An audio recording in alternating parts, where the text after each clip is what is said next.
Folkland Payyanur സംഘടിപ്പിച്ച ത്രിദിന ശില്പശാല സമാപിച്ചു. പയ്യന്നൂർ ഒരു കോളേജ് ഉണ്ട്, airborne college of aviation and management studies. വളരെ എനർജറ്റിക് ആയിട്ടുള്ള സ്റ്റുഡൻസും ആണ്, ഫാക്കൽറ്റി മെമ്പേഴ്സും ആണ് ഇവിടെ ഉള്ളത്.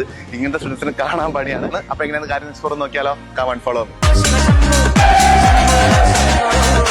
നല്ല കലാകാരന്മാരും നല്ല സാഹിത്യകാരന്മാരുമായാൽ അവർ സംസ്കാര സമ്പന്നർ കൂടി ആയി എന്നാണ് അർത്ഥമെന്ന് ടി.ഐ. മധുസൂദനൻ എം.എൽ.എ. പറഞ്ഞു. പയ്യന്നൂർ ഫോക്ലാൻഡ് സംഘടിപ്പിച്ച ആർട്ട് 360 എന്ന പേരിലുള്ള ത്രിദിന ശില്പശാലയുടെ സമാപന സമ്മേളനം ഉദ്ഘാടനം ചെയ്ത് സംസാരിക്കുകയായിരുന്നു അദ്ദേഹം. പ്രസിദ്ധ കലാപരിശീലക അനിത കുൽക്കർണിയാണ് ശില്പശാല നയിച്ചത്. ഫോക്ലാൻഡ് ചെയർമാൻ ഡോക്ടർ വി ജയരാജന്റെ അധ്യക്ഷതയിൽ ചേർന്ന യോഗത്തിൽ കേരള സാഹിത്യ അക്കാദമി അവാർഡ് ജേതാവ് പ്രൊഫസർ എ.എം. ശ്രീധരനെ ആദരിച്ചു. ഉഷാ സാഗർ, കെ സുരേശൻ, സംഗീത് ഭാസ്കർ തുടങ്ങിയവർ പ്രസംഗിച്ചു. ടി.ഐ. മധുസൂദനൻ പുരസ്കാരങ്ങളും സർട്ടിഫിക്കറ്റുകളും വിതരണം ചെയ്തു. News bureau, Payyanur.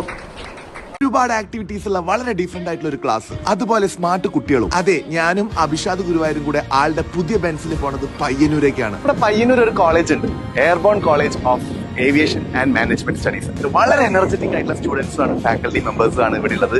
ഇങ്ങനത്തെ സ്റ്റുഡൻസിനെ കാണാൻ പണിയാണ്. അപ്പൊ എങ്ങനെയാണ് കാര്യം തുറന്ന് നോക്കിയാലോ? Come on follow.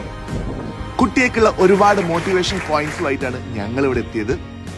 Aviation, logistics, paramedical, management studies and fashion designing, ഇവരൊക്കെയാണ് ഇവിടുത്തെ മെയിൻ. ക്ലാസ് അങ്ങോട്ട് കഴിഞ്ഞപ്പോഴേക്ക് എല്ലാവരും ആക്റ്റീവ് ആയിരുന്നു കേട്ടോ. അധിക പേരും ഏവിയേഷൻ സ്വപ്നം കണ്ടത്. സിമ്പിളാണ് ക്ലാസ് ഒക്കെ, എല്ലാവരും നല്ല ഫ്രണ്ട്സ്, എല്ലാവരും നല്ല ഫ്രണ്ട്ലിയാ.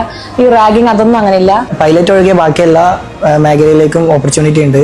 പ്ലേസ്മെന്റ് കാര്യം എന്ന് പറഞ്ഞു കഴിഞ്ഞാൽ ഞാൻ നേരത്തെ പറഞ്ഞ കേരളത്തിലെ ഏറ്റവും വലിയ ഏവിയേഷൻ ലോജിസ്റ്റിക്സ് പാരാമെഡിക്കൽ എന്ന് പറഞ്ഞത് തന്നെ കേരളത്തിൽ ഏറ്റവും കൂടുതൽ പ്ലേസ്മെന്റ് ചെയ്തിരിക്കുന്ന കോളേജ് ഞങ്ങളുടേതാണ്.